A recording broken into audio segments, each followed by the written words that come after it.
Hello friends, welcome back to This Is Reading Corner, or welcome if you're new here. I'm Liz and I like books, and this is Bookmas Day 14. We're almost at the halfway mark. No, we're past the halfway mark now. Oh my god, we're past the halfway mark. I keep thinking halfway because the month, but we're only going to the 24th, so we passed the halfway mark a couple of days ago. Well then, we're halfway there. We'll read the prompts and then we'll spin the wheel and we'll see what we're reading today. My prompt for today, day 14, is a story about holiday baking or cooking as a central theme, and I chose A Christmas Cupcake Murder by Joanne Fluke. And day 14, chat chose a tale about a monster that awakens each Christmas, and it chose, Krampus. Krampus the Yule Lord by Brom. I really want to read that. Really want to read Krampus. We'll see. We'll see what the wheel gives us. But I really wanted to read Krampus.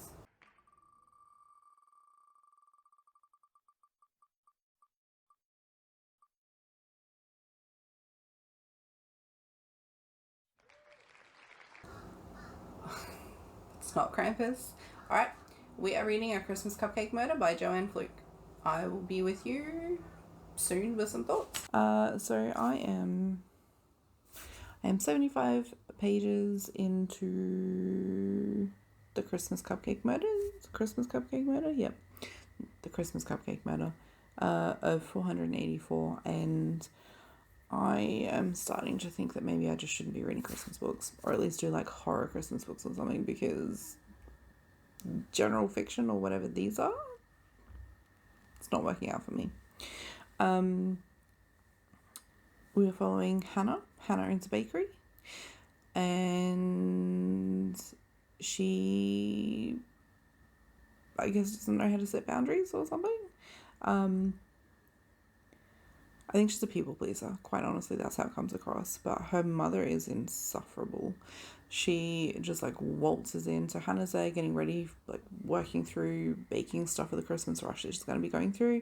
Mother waltzes in and is like, I want those cakes and I need them. Oh, those cupcakes, sorry. She's making like chocolate cupcakes. And so I want those cupcakes and I want them this afternoon, and you're going to bring them over, and you're also going to help me find these decorations, and I don't know where they are, and you're going to help me now, and you're going to help me decorate this place that I've said that I'm going to decorate, and also make sure you wear appropriate clothes because what you're wearing is not good enough. And my god, does she need to set some boundaries with that woman? Oh my god. It could.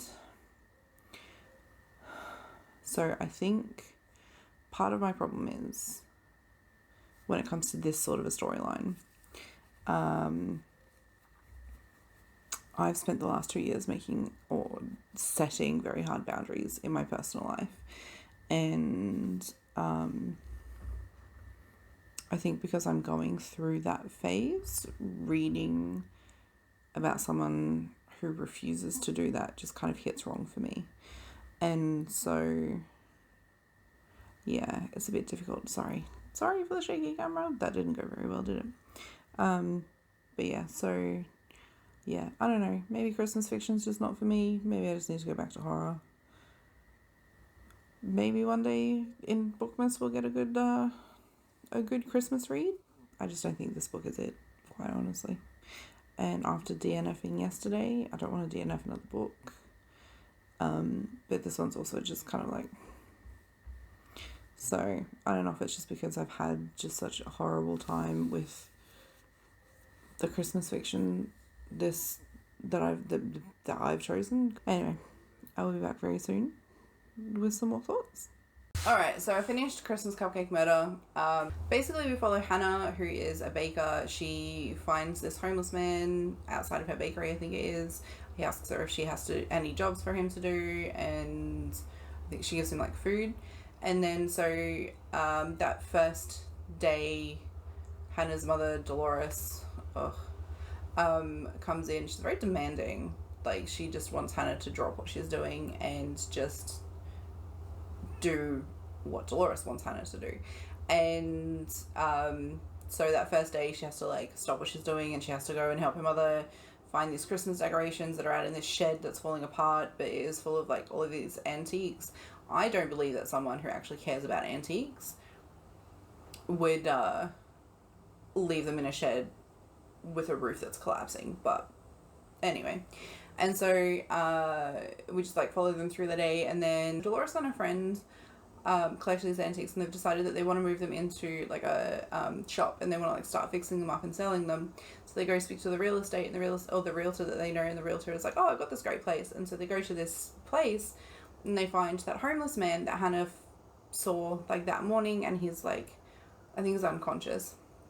And so they call an ambulance, they get him taken to the hospital, and then the rest of the book is just basically them trying to figure out who he is, because he's got amnesia from a TBI. My god, it is a drinking game how many times TBI is mentioned in that book, my god, and how many times it's explained. But yeah, so he has a TBI, a traumatic brain injury, and so he's got amnesia. And I think the most unbelievable part of this book is the fact that the police apparently won't investigate it, because that is not what happens. If someone has a very obvious traumatic brain injury and they don't know who they are, police definitely investigate that. So that is ridiculous.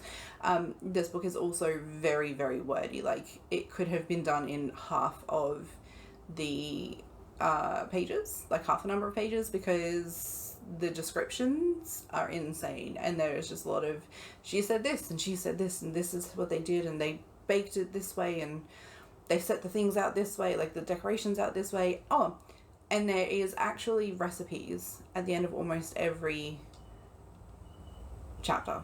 So whatever is baked in that chapter, there's a recipe for it at the end of the chapter, which is pretty cool. It's about the only thing that saved this book, quite honestly. So yeah, I, again, had a Christmas book I didn't enjoy. It was just too wordy for me. The characters felt really unbelievable. The storyline felt very unbelievable, because I don't believe for a second that the police would not investigate. And it was, I think, just too much. Too many words. Too descriptive.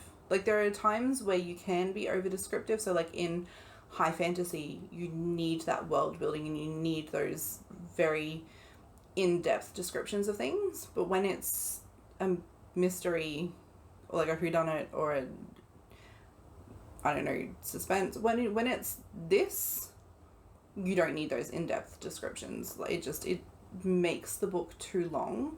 It felt like actually they were put in there just to make the book longer, just to hit a word limit. So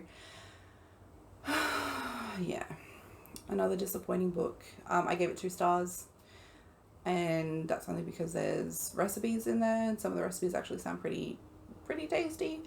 But otherwise, yeah, it was not very interesting for me, quite honestly. But yeah, have you read A Christmas Cupcake Murder? What did you think of it? What would you have chosen for these prompts? As always, I would love to know.